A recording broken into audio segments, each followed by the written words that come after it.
자, 오늘 말씀의 제목은요, 우물 밖으로의 초대입니다. 여러분들을 우물 밖으로 초대합니다. 자, 먼저는 본문을 한번 살펴보겠습니다. 열왕기 하 6장입니다. 때는 이스라엘이 남북으로 나눠진 시대입니다.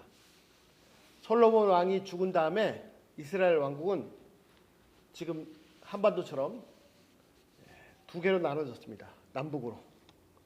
남쪽은 유다 왕국이고 북쪽은 이스라엘 왕국이었습니다. 이스라엘 왕국 북쪽에는 이제 다른 민족 바로 붙어서 아람 왕국이 있었습니다. 오늘 말씀은 그 중에서도 북쪽의 이스라엘 왕국에 여호람이라는 왕의 때에 있었던 일입니다. 그 북쪽의 이스라엘 왕국에는 유명한 엘리사라는 선지자가 있었습니다. 그런데 그 이스라엘 왕국에 붙어있던 다른 민족 아람 왕이 이 북쪽에 이스라엘 왕국에 있는 그 유명한 선지자 엘리사를 붙잡으려고 했습니다. 그래서 오늘 본문 14절을 보시면 밤에 몰래 군대를 보내서 엘리사가 살고 있는 그 성을 완전히 포위를 했습니다. 자, 15절 보실까요? 15절에 보시면 아침에 엘리사를 섬기는 청년 하나가 일어나 보니까 밤 사이에 아람 군대가 그 성 전체를 포위하고 있었습니다. 이게 웬일입니까? 큰일 났습니다. 엘리사와 그 제자들은 무장한 군대가 아닙니다. 전혀 무장이 되어 있지 않습니다. 꼼짝없이 다 아람 군대에게 잡혀가게 생겼습니다. 도대체 이것을 어떻게 해야 한단 말입니까? 그는 스승인 엘리사에게 말합니다. 내 주여, 우리가 어떻게 해야 합니까? 자, 이때 16절 말씀입니다. 엘리사가 뭐라고 말합니까? 엘리사가 말하기를 두려워하지 말라. 우리와 함께 한 자가 저들과 함께 한 자보다 많다. 엘리사가 뭐라고 했냐면 두려워하지 말라. 우리와 함께 한 자가 저들과 함께 한 자보다 많다. 아니 뭐가 많다는 거야? 이 제자가 아마 속으로 이랬을 겁니다. 요즘 유연 헐 대박 뭐가 많다는 거야? 도대체 이 양반 뭘 믿고 이렇게 큰 소리 치는 거야? 이건 제가 지어낸 얘기입니다. 성경에 없는 얘기니까 그렇게 했다고 얘기하지 마세요. 자, 엘리사의 반응은 이 청년의 반응과 정반대입니다. 이게 좀 유니스 그냥 마음대로 놔두세요. 신경 안 써도 돼요. 돌아다니면 되고. 자, 이 한 나라의 군대가 몇 겹으로 성을 포위하고 있습니다. 엘리사와 제자들은 군인들이 아니에요. 무장이 안 돼 있습니다. 꼼짝없이 다 잡혀갈 수밖에 없습니다. 이 제자의 말대로 도대체 이런 상황에서 어떻게 해야 합니까? 우리 다 이제 잡혀가거나 죽었습니다. 어떻게 됩니까? 그런데 스승 엘리사의 반응이 전혀 다릅니다. 두려워하지 말라. 아니 어떻게 두려워하지 않을 수 있습니까? 도대체 엘리사가 두려워하지 말라는 이유가 뭡니까? 이유가 뭐죠? 우리와 함께한 자들이 저들과 함께한 자보다 많다. 이게 도대체 무슨 말씀이에요? 아니 우리와 함께했는 자가 누구란 말입니까? 17절 보시죠. 17절 엘리사가 이 제자를 위해서 기도합니다. 여호와 하나님 그의 눈을 열어주셔서 보게 하소서. 그러자 하나님께서 이 제자의 눈을 열어서 보게 해주셨습니다. 그가 눈이 열려서 뭘 봤습니까? 17절에 보시면 산에 불말과 불병거, 불전차가 가득 차 있는 것을 보았습니다. 이 불말과 불전차가 엘리사를 둘러싸 보호하고 있는 것을 보았습니다. 이제서 비로소 엘리사의 말이 이해가 되었습니다. 엘리사의 말대로 그들과 함께 있는 자가 저 군대와 함께 있는 자보다 훨씬 더 많았습니다. 엘리사와 그 제자들은 전혀 무장이 되어 있지 않았지만 전혀 두려워할 필요가 없었습니다. 자, 그 다음에 18절 엘리사는 자신을 포위하고 있는 아람 군대를 향해서 내려갑니다. 도대체 겁도 없이 내려가면서 하나님께 기도합니다. 우리말로는 어떻게 되죠? 저들의 눈을 쳐서 멀게 하소서 원래는 어떻게 되냐면 강한 빛으로, 아주 강력한 빛으로 저들을 쳐주십시오. 그러자 하나님께서 엘리사의 기도를 들으셔서 아람 군대를 강한 빛으로 치셨습니다. 그래서 모두 다 눈이 어두워졌습니다. 즉시 아람 군대가 큰 혼란에 빠졌습니다. 아마 막 소리 지르고 난리 났어요. 갑자기 막 무기를 집어던지고 안 보여. 예? 예. 다른 사람을 공격하기는커녕 이제 자기도 한 걸음 뛰기도, 그러기 위해서도 더듬어야 되는 그런 상황이 되었습니다. 자, 19절. 엘리사는 앞을 보지 못하는 아람 군대를 이스라엘 군대 한복판으로 데려갔습니다. 20절. 그 다음에 그들의 눈을 뜨게 해달라고 기도했습니다. 그런데 잘 보세요. 20절의 기도의 내용은 17절의 제자를 위해서 기도한 내용과 똑같습니다. 저들의 눈을 뜨게 하셔서 보게 하소서. 인칭대명사만 바뀌었어요. 단어가 똑같아요. 그의 눈을 뜨게 하셔서 보게 하소서. 여기서는 저들의 복수로 바뀌었어요. 보게 하소서. 그러나 내용은 똑같은데요. 아니, 이 명령, 기도의 문자적인 의미는, 문자는 똑같은데 실제 내용은 완전히 다릅니다. 자, 제자가 17절에 제자가 보지 못한 거는 이 실제 눈에 보이는 이 세계가 아니었어요. 이 세계는 너무 잘 보고 있었습니다. 그러나 보이지 않는 세계, 반드시 존재하는 세계를 못 봤기 때문에 그 세계를 보도록 기도한 것입니다. 제자는 눈이 열려서 그 보이지 않는 세계, 하나님의 군대가 엘리사와 자신들을 보호하고 있었음을 보았습니다. 그런데 두 번째 20절에서 엘리사 기도할 때는 문자적인 글씨는 똑같은데 내용은 다릅니다. 아람 군대가 보지 못하는 건 지금 우리가 보고 있는 실제 세계였습니다. 이 세상을 못 봤기 때문에 볼 수 있도록 기도했습니다. 아마 이들은 다행히도 눈을 떴습니다. 만약에 이때 기도하지 않아서 이들이 눈을 뜨지 못했다면 이 군대 전부는 평생 장님으로 살 수도 있었을 것입니다. 자, 눈을 떠서 봤더니 어떻게 자신들이 거꾸로 포위당한 걸 봤습니다. 무기고 다 어디 간지도 없고, 이스라엘 왕은 이를 죽일까 했지만 엘리사는 그렇게 하지 말고 잘 대접하라고, 그래서 피곤하고 지친 이들을 잘 대접해서 돌려보냈습니다. 이 일이 있은 다음에는 아람 군대가 다시는 이스라엘 땅을 쳐들어오지 못했습니다. 이스라엘 군대가 강해서가 아니고 엘리사라는 선지자 한 사람 때문에 어떻게 할 수가 없었습니다. 이 장면을 보면 존 낙스가 생각납니다. 존 낙스. 영국의 대영 제국의 여왕 중에 블러드 메리라고, 피의 메리라는 여왕이 있었습니다. 정말 두려워하지 않는 사람이 없을 정도로 무시무시한 여왕이었는데 이 여왕이 두려워하는 사람이 딱 한 사람이 있었습니다. 존 낙스. 존 낙스가 기도할 때 이 피의 메리 여왕이 두려워했습니다. 존 낙스는 뭐를 기도했냐? 하나님, 스코틀랜드를 제게 주십시오. 아니면 제 생명을 취하십시오. 이렇게 기도했습니다. 자, 지난주에 책 한 권을 소개하는 신문 기사를 읽었습니다. 스티븐 존슨이라는 작가가 쓴 How We Get to Now 라는 책입니다. 우리말로 번역되기는 우리가 어떻게 여기까지 왔을까 하는 책이었습니다. 여기 6가지 핵심 단어를 가지고 이 세상의 역사를 소개하고 있었는데 가장 중요한 키워드가 뭐냐면 글래스, 유리였습니다. 유리라는 걸 가지고 이 세상 역사를 풀었습니다. 자, 4,000년 전에 이집트에서는 사람들이 유리를 장식품으로 썼습니다. 몸에 달았습니다. 14세기 1300년대까지 이탈리아의 베네치아 부유한 상인들은 이 유리를 가지고 화려한 꽃병을 만들었습니다. 유리 장식 사주품들을 만들었습니다. 즉 최소한 한 3,000년 이상 사람들은 유리를 갖다가 장식하는 데만 썼습니다. 그런데 일이 엉뚱한 데서 터졌습니다. 1440년경에 구텐베르그가 활판 인쇄를 만들어서 성경을 대량으로 찍기 시작하니까 인쇄를 했는데 책이 대량으로 생산됐습니다. 다시 책의 내용을 보겠습니다. 인쇄술이 발달하면서 출판물이 쏟아지자 사람들은 수도사들 말고 신부들 말고 일반 백성들이 처음으로 자신들이 눈에 가까이 있는 것을 보지 못하는 원시란 사실을 처음으로 깨달았습니다. 인류가 원시 이 눈이 그렇다는 걸 깨달은 게 이 구텐베르그 책이 나온 다음부터입니다. 그 전에 수도사들은 라틴어 성경을 읽을 때 가까이 안 보이니까 어떻게 읽었냐면 유리 덩어리를 사용했습니다. 유리 덩어리를 사용해 봤더니 보이는 거예요. 그래서 인쇄술이 나오면서부터 비로소 안경이 폭발적인 수요를 가져왔습니다. 이후에 유리의 변신은 눈부시다.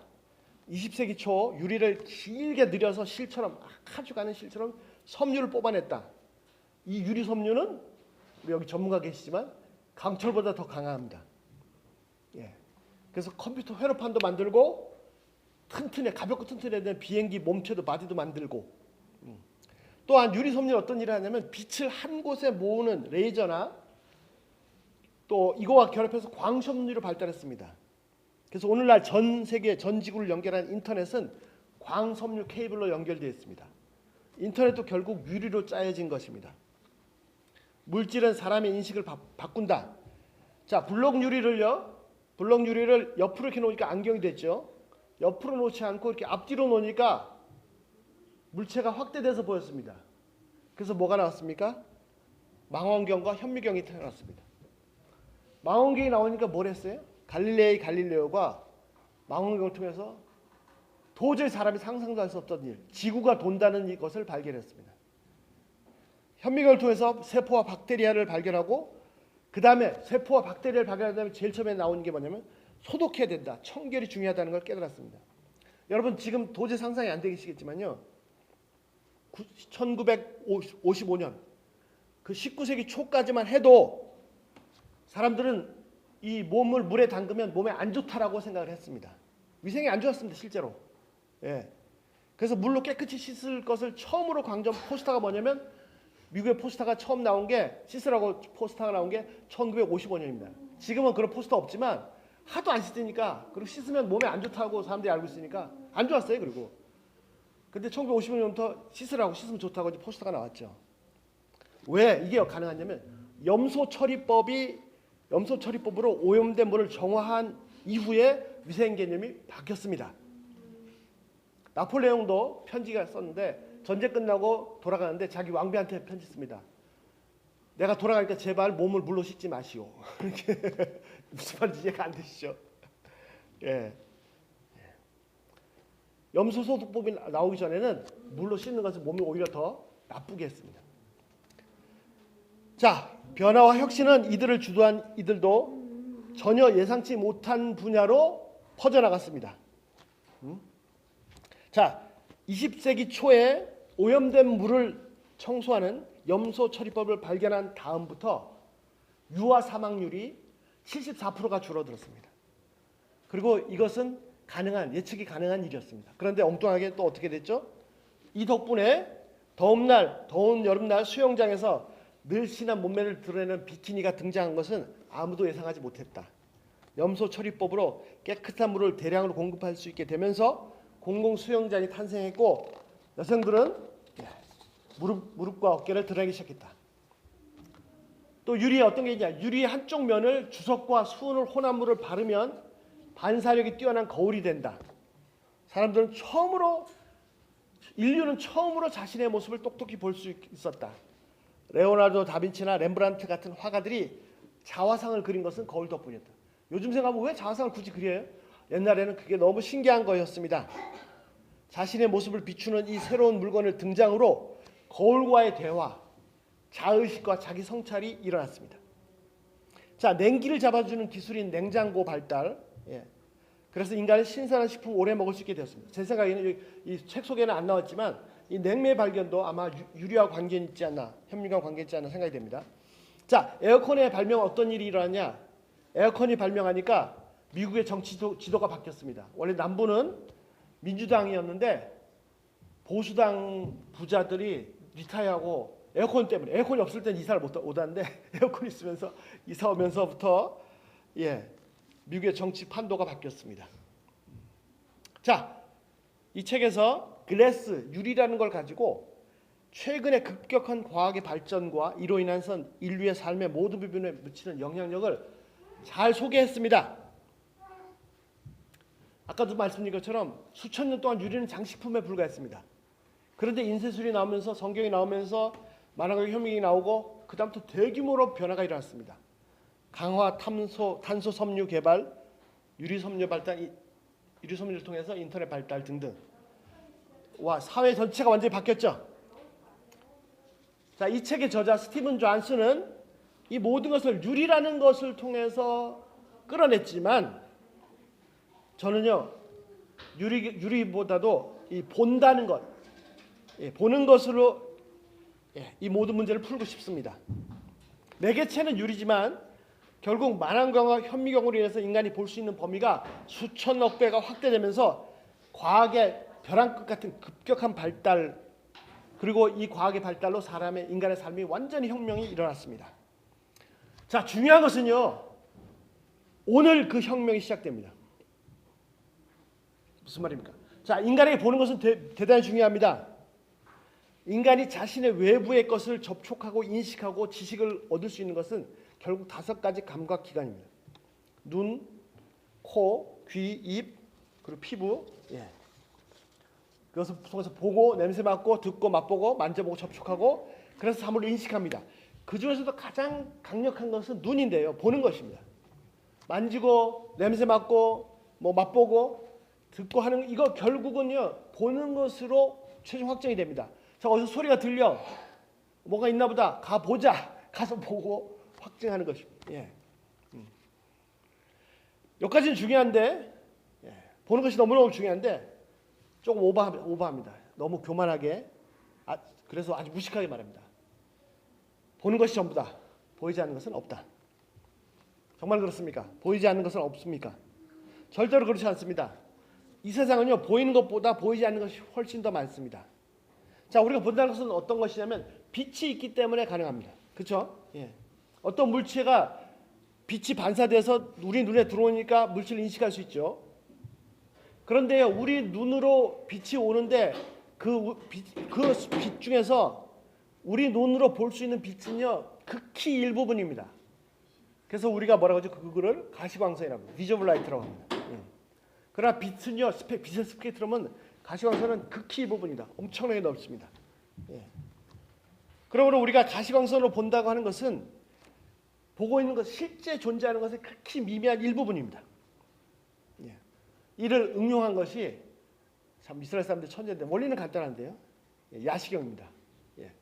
나이트 비전 고글. 자, 어쨌든 인간이 보는 것으로 인식하는데 실제로 인간이 볼 수 있는 영역은 너무너무 작습니다.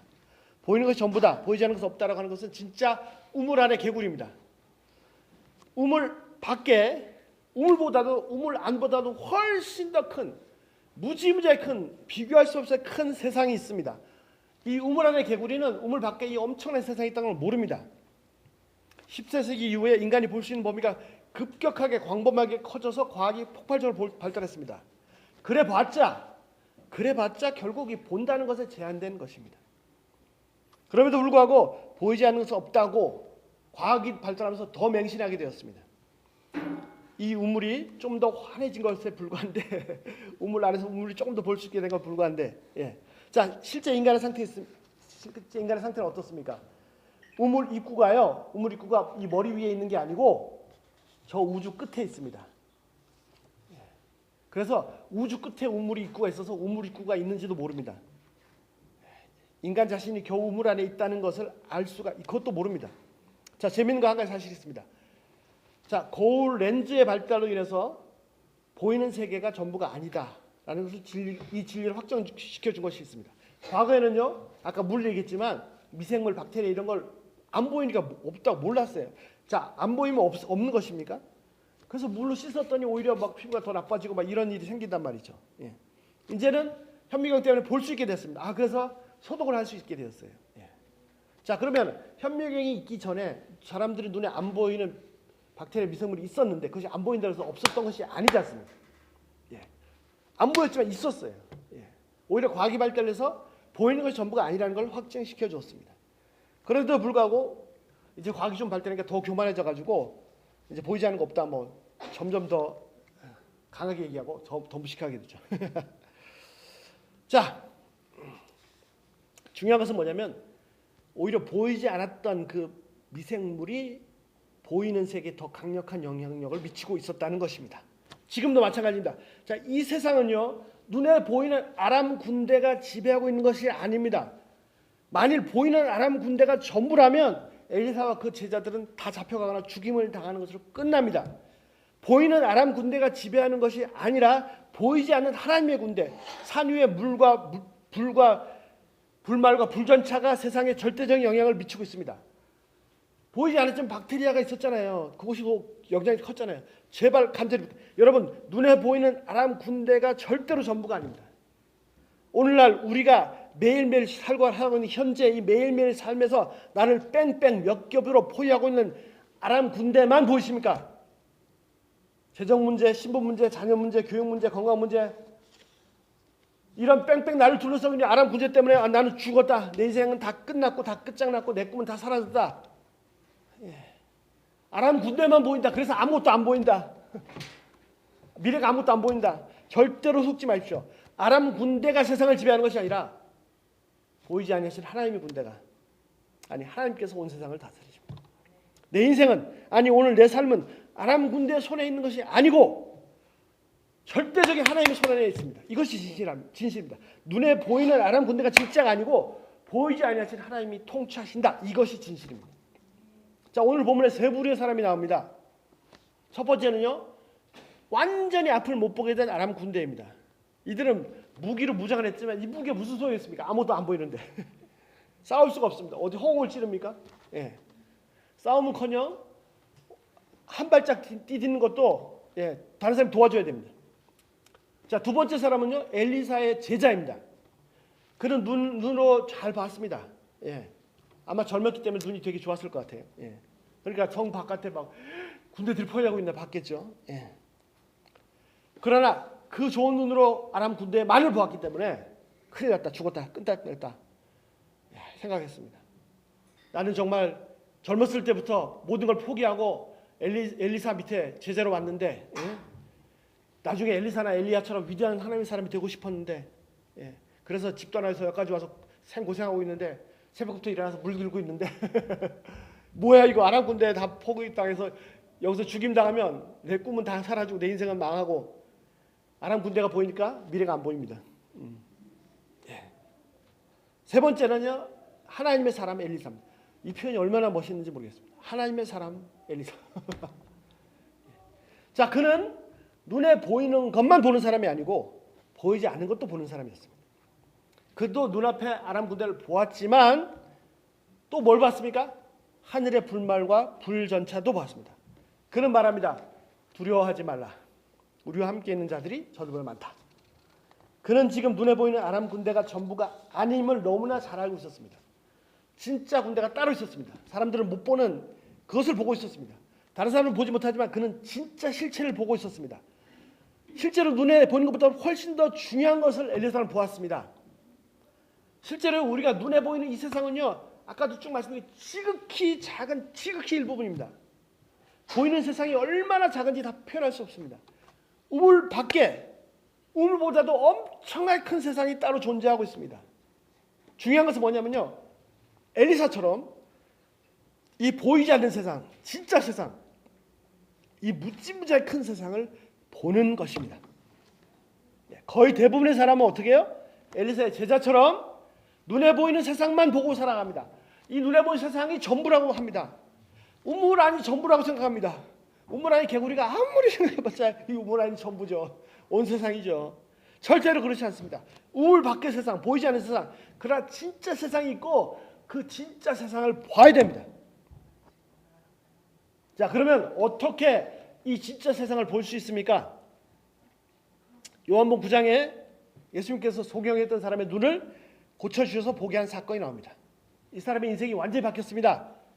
이 사람은요, 평생 거지로 살 수밖에 없었습니다. 그런데 이제는 예수님 때문에 완전히 정상이 되어서 공부도 할 수 있고 일도 할 수 있고 꿈도 가질 수 있고 뭘 할 수가 있게 됐습니다. 다른 사람의 도움을 받지 않고 살게 된 것입니다. 여러분, 이 사람의 인생에 눈을 떴다는 것은요, 얼마나 큰 사건인지, 얼마나 큰 축복인지 상상할 수가 없습니다. 그런데 불행하게도 사람들이 기뻐해야 되는데 특별히 그 당시 지도자들이 이 사람이 눈 뜬 걸 별로 기뻐하지 않았습니다. 왜? 이 사람이 눈을 떴다는 걸 인정하면 예수님이 메시아라는 걸 인정해야 되기 때문입니다. 그래서 오히려 거꾸로 이 사람을 위협하기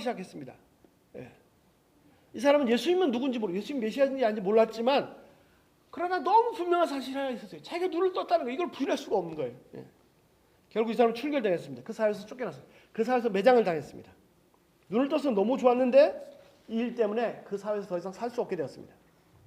예수님께서 이 사람을 찾아가 말씀하십니다. 요한복음 9장 35절. 내가 인자를 Son of God을 믿느냐? 그리고 그는 예수 앞에 경배하고 고백했습니다. 38절. 주여 제가 믿습니다. 이때 예수님께서 중요한 말씀을 하십니다. 요한복음 9장 39절. 예수님께서 말씀하십니다. 내가 세상을 심판하기 위해서 왔다. 자, 그 심판의 내용이 뭡니까? 보지 못하는 사람들은 보게 될 것이요 보는 사람들은 소경이 될 것이라. 그렇습니다. 예수님께서 세상을 심판하기 위해서도 오셨다고 말씀하시면서 그 심판의 내용이 뭐냐면요. 심판의 내용이 불로 심판하는 것이 아니고요. 보지 못하는 사람들은 보게 되고 보는 사람이 못 보게 되는 것이 심판의 내용이었습니다. 이게 무슨 말입니까? 이 말씀은요. 이 말씀은 이 말씀을 들은 옆에 있는 사람들이 반응을 보고 잘 설명이 되었습니다. 옆에 예수님께 있던 바리새인들이 이 말씀을 듣고 말합니다. 40절 뭐라고 말합니까? 그럼 우리도 소경입니까? 예수님께서 말씀하셨다. 41절 너희가 만약 소경이었더라면 죄가 없을 것이나 지금 본다고 하니까 너희 죄가 그대로 있다. 자, 이 사람들이 예수님 말씀을 듣고 말합니다. 이게 무슨 말이지? 그럼 우리도 소경인가? 우리도 소경인가? 이 말은 뭐냐면요. 그들이 소경이란 말입니다. 눈 뜬 사람은요. 자기가 눈 떴는지 소경인지 압니다. 자, 오늘 이 요한복음 9장에 예수님 말씀한 소경은요. 아까 세 부류의 사람 중에 아람 구대처럼 진짜 소경을 말하는 것이 아닙니다. 두 번째 사람, 두 번째 사람, 엘리사의 제자처럼 우리가 보기에 눈을 뜬 사람을 말하는 것입니다. 그런데 눈을 뜬 사람들이 뭐라고 그래요? 실제로 보고 있으니까 본다고 말합니다. 그리고요, 우리가 눈으로 보는 것이 무질병이 많습니다. 그러나 실제 세계에서 보면, 진짜 세계에서 보면 우리가 보고 있는 이 본다는 세계가 정말 작다, 거의 없다. 그렇게 작은 세상입니다. 우물 안의 세상은 우물 바깥에서 보면요, 그 우물이 어디 있는지 너무너무 작은 세상입니다. 보이지 않는 세상까지 보는 엘리사나 예수님 같으신 분이 볼 때는 오직 보이는 세상만을 보고 있는 사람들이 너무 작은 것만을 보고 있으니까 소경이나 마찬가지란 말입니다. 예수님께서 소경이라고 말씀하시는 세상은 엘리사의 제자가 보고 있는 그 세상입니다. 보통 사람들 우리들이 살고 있는 세상입니다. 그런데 진짜 우물 밖의 세상에서 보면 소경입니다. 사람들이 어떻게 해요? 태어날 때부터 소경으로 태어나서 평생 소경으로 살다가 소경으로 죽습니다. 그리고 이 세상은 이런 소경들만 모여 살고 있습니다. 그러다 보니까 사람들이 뭐래요? 자신들이 소경인 것을 모르는 겁니다. 한 번도 소경으로 생각해 본 적이 없습니다. 비록 우물 안에 살고 있지만 이 우물 안에서 나름대로 뭐 잘하고 있거든요. 눈에 보이는 이 우물 안의 세상도 무지무지하게 볼 것도 많고 넓습니다. 우물 안의 세상도 하나의 세계입니다. 우물 안이라고 전혀 알 수가 없습니다. 깨닫을 수가 없습니다. 그래서 묻습니다. 우리도 소경인가? 이 말은 우물 밖의 세상, 보이지 않는 진짜 세상을 전혀 모른다는 뜻입니다. 소경이란 말입니다. 어떻게 볼 수 있습니까? 39절 보지 못한 사람 보게 되고 보는 사람 소경이 된다. 41절 너희가 소경이었더라면 너희 죄가 없으려냐? 본다고 하니까 너희가 제대로 있다. 자, 중요합니다. 소경입니다. 그래서 계속 그럼에도 불구하고 나는 본다고 하면 그 사람을 도와줄 수 없어요. 인도할 수 없어요. 왜냐하면 본인도 소경이 아니라고 생각하기 때문에 인도를 거부할 것입니다. 그러나 내가 소경이다라고 인정하면 그 사람은 인도를 받을 수 있고 인도를 맡기게 되고 보는 사람이 사는 것과 같은 그 세상을 살 수 있게 됩니다. 그래서 보지 못하는 세상, 진짜 세상, 우물 밖의 거대한 세상을 볼 수 있는 우리의 눈은 뭐냐면, 자, 우물 밖의 세상을 볼 수 있는 우리의 눈은 뭐냐면 믿음입니다. 이 모든 세상을 보시는 예수님께 대한 믿음, 구세주 메시아에 대한 믿음. 근데 이 믿음이라는 것이요, 그렇게 심플하지 않습니다. 잘 보죠. 자, 이것만 살펴보고 마치겠습니다. 자, 인식의 문제에 대해서 한 가지만 살펴보겠습니다. 아까 말씀드린 것처럼 우리가 뭔가 인식한다는 것은 뭐죠? 그 물체를 빛이 전달돼서 빛이 반사되어 오는데 그 중에 일부분 가시광선이 우리 눈에 들어오기 때문에 그 물체를 인식합니다. 그 빛이 우리 눈에 들어오면 바로 인식하는 것이 아니고 이 빛이 우리의 눈의 시신경을 건드려서 미세 전류로 바뀌어서 우리 뇌에 전달됩니다. 그래서 비로소 뇌에서 인식하는 것이고 우리가 알게 되는 거죠. 예. 자, 만약에요, 이렇게 해서 어떻습니까? 우리가 사물을 인식한다는 것은 빛과 이 시신경, 미세 전류 덕분인데 꼭 이 빛과 이 미세 전류가 필요합니까? 중간 과정 없이 바로 인식할 수도 있잖아요. 예. 사람에게는 이 중간 과정이 필요합니다. 빛이 필요하고 이게 필요합니다. 하나님은 이 중간 과정이 필요 없으십니다. 눈에 비치고 미세 전류가 신경 거쳐 흘러가고 이런 것 없이 바로 우리 뇌에 바로 인포메이션을 주실 수 있단 말입니다. 이것을 뭐라 그래요? 영감이라고 합니다. 빛이나 이 신경을 통해 전파되는 미세 전류는 인간에게나 필요한 것입니다. 자, 믿음이라는 것은요, 아까 우리가 이 진짜 바깥 세상을 볼 수 있는 것이 도구가 믿음이라고 그러는데, 그렇다고 해서 믿음을 갖다가 착각하시면 안 됩니다. 믿음이라는 것은요, 무조건 믿습니다 하는 것이 아닙니다. 이것처럼 불신이 없습니다. 여러분, 믿습니다. 왜 자꾸 믿습니다 합니까? 속에 불안하니까, 안 믿어지니까 자꾸 믿습니다. 예. 자, 믿음이라는 것은 내가 막 자기를 세뇌시키는 것이 아니고요, 상대방의 말을 신뢰하는 겁니다. 하나님 믿는다는 것은 하나님 말씀을 신뢰하는 겁니다. 하나님 말씀 믿는 것이. 자, 하나님 말씀 믿는다는 것이 어떤 것입니까? 우리가 그분의 말씀을 들을 때 또는 예수님께 나 기도할 때 중간에 빛이나 이 시신경을 전파되는 미세 전류 이런 신호 없이 즉시 우리 뇌 속에 인포메이션이 전달되는 것, 영감을 주시는 것입니다. 그래서 보이지 않지만 진짜 그 세상을 그냥 알게 되는 것입니다. 이런 과정 필요 없이, 빛이 필요 없이. 창조론 강의로 유명한 그 김명환 교수님 간증이 있죠. 그분이 카이스트에서 재료공학 박사학위를 할 때인데 하루는 연구실에 나오다가 그 밤에 한밤중에 걸어 나오다 자기도 모르게 고백했대요. 뭐라고 했어요? 아, 당신 하나님 진짜로 계셨군요. 그냥 인식이 된 겁니다. 예, 이것이 믿음입니다. 무조건 믿습니다 이것도 아니고요, 말씀을 인격적으로 하나님께서 내 기도할 때 내 속에, 내 뇌리 속에, 내 영혼 속에 바로 인포메이션을 주시면, 예, 이것이 믿음입니다. 자, 한 가지 재미있는 것이 있습니다. 자, 엘리사 기도했을 때요, 그 제자가 눈을 떠서 말과 불병거를, 불전차를 봤습니다. 자, 그럼 하나 생각해 보세요. 그러면 엘리사는 그 전부터 그걸 보고 있었을까요? 여러분 어떻게 생각하십니까? 예. 성경에는 분명히 나와 있지 않기 때문에 함부로 말할 수 없습니다. 그리고 일반적으로는 엘리사가 눈을 떠서 보게 했다면 자신은 이미 보고 있었을 것이다 라고 생각할 수 있습니다. 아니요, 눈을 떠서 보게 하는 건 제자를 위한 겁니다. 제 생각에는, 이건 제 생각입니다. 성경이 그렇다는 것 같습니다. 아닙니다. 엘리사는 보지 않았지만 이미 하나님의 말씀으로, 그렇죠, 이미 산에 불말과 불병거가 있다는 것을 알고 있었어요. 빛이나 전기 신호를 통해서 뇌 신호가 필요한 게 아니에요. 하나님이 그냥 탁 주시는.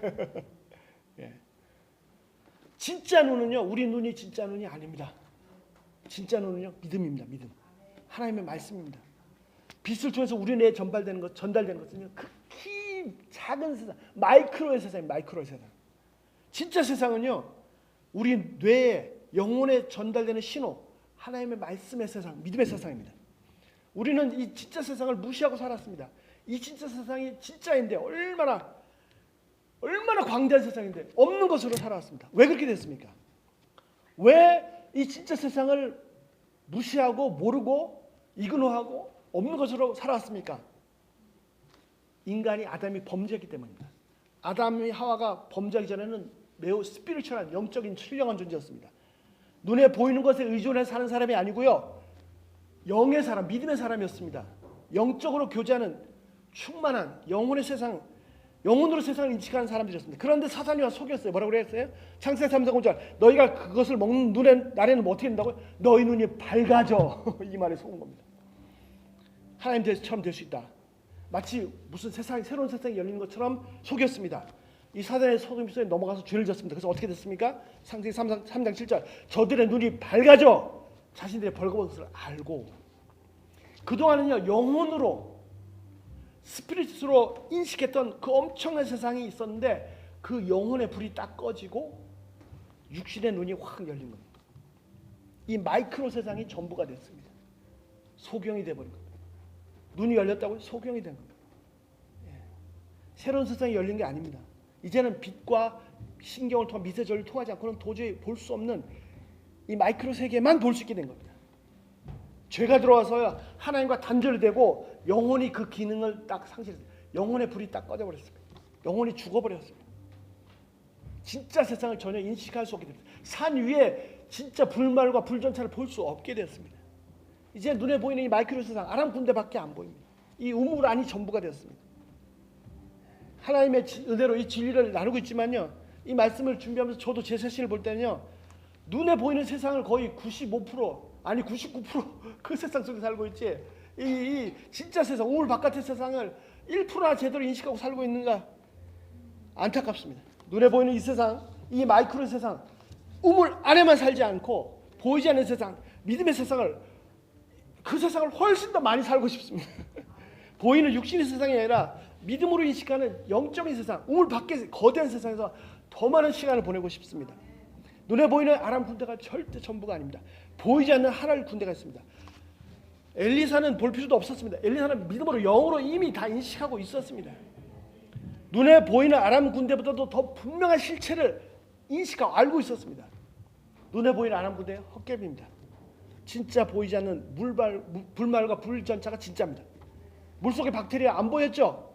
안 보였다고 없습니까? 오히려 그래서 물을 쓰면은 오염됩니다. 병듭니다. 보이지 않는다 그래서 그것이 실제하지 않는 것이 아닙니다. 자, 아람 군대, 엘리사의 제자들, 엘리사 다 똑같은 그 시대, 같은 환경, 같은 세상에 살고 있었습니다. 놀라운 것은요, 엘리사는요 그 스페이스에 같이 살고 있었지만 이 사람은 거기 살고 있는 사람이 아니라 하늘에 살고 있는 사람이었습니다. 그래서 계속 대화를 누구랑 해요? 하나님하고 하잖아요. 하나님하고. 하나님 저의 눈을 뜨게 해주세요. 하나님 이 사람들을 눈을 강한 빛을 쳐주세요. 하나님 이들의 눈을 계속 하나님하고 얘기를 하잖아요. 예. 여러분 아침에 눈을 뜨시면 주위에 아람 군대밖에 안 보이십니까? 아침에 눈을 뜨면요 제일 먼저 하나님께로 나가서 하나님 주시는 말씀으로 믿음의 눈을 뜨시기 기도합니다. 영적인 세계 하늘 군대를 믿음으로 인식하시길 기도합니다. 우리 눈은 솔직히 가짜입니다. 죄송합니다. 믿음이 진짜 눈입니다. 말씀을 들을 때 우리 속에 믿음이 생깁니다. 눈을 통해서가 아니라요 바로 우리 뇌 속에, 영혼 속에 진실을 딱 인식시켜 주십니다. 엘리사가 말합니다. 두려워하지 말라. 우리와 함께 있는 자들과 저들과 함께 있는 자보다 많다. 이것이 진실입니다. 엘리사의 제자처럼 살지 말고 엘리사처럼 살게 하시길 기도합니다. 그러기 위해서는 우리가 이 눈에 보이는 것에 빠지지 말고 하나님의 음성을 더 많이 들어야 됩니다. 하나님과 더 많이 시간을 보내야 됩니다. 세상과 보내는 시간보다 하나님과 더 많이 시간을 보내야 됩니다. 그래서 우물 바깥에, 자 오늘 뭐예요? 우물 바깥으로 나가는 거예요. 우물 바깥으로 초대입니다. 하나님과 더 많이 함께 하시고 하나님께 더 많이 나아가시길 기도합니다. 기도하겠습니다.